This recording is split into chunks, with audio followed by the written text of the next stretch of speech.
Hello spooky people, it is Lilith and welcome back to my channel. I hope you're all having a cybertastic day.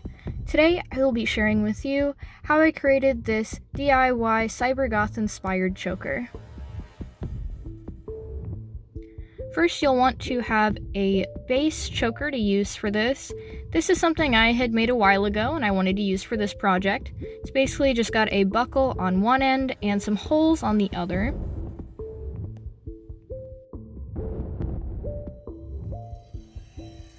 An alternative way to make your base choker is to use some jewelry, hardware. This may be easier for you to find. You basically take this piece and clamp it onto one end and then the other.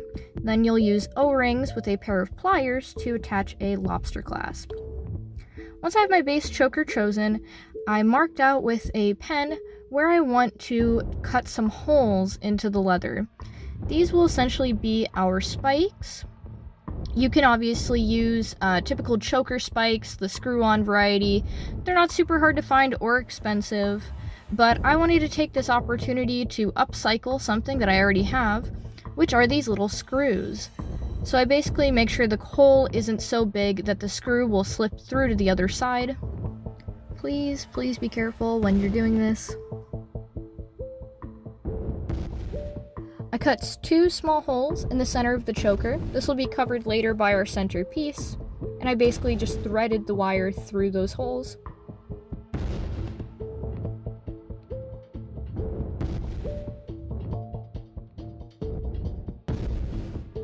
Now there's a variety of ways you can secure down these other ends.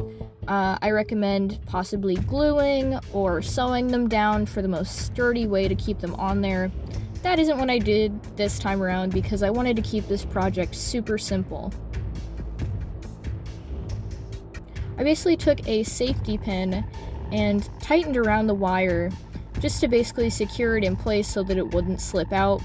This is definitely not the best way to do this by any means, it's just the easiest. The final step is adding our centerpiece. These are basically lights that people wear at night if they're walking around or biking so that cars can see them.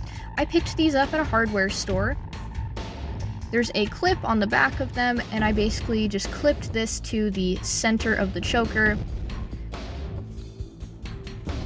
Because these aren't secured with glue or anything, I can change them out if I want to coordinate the necklace to different outfits.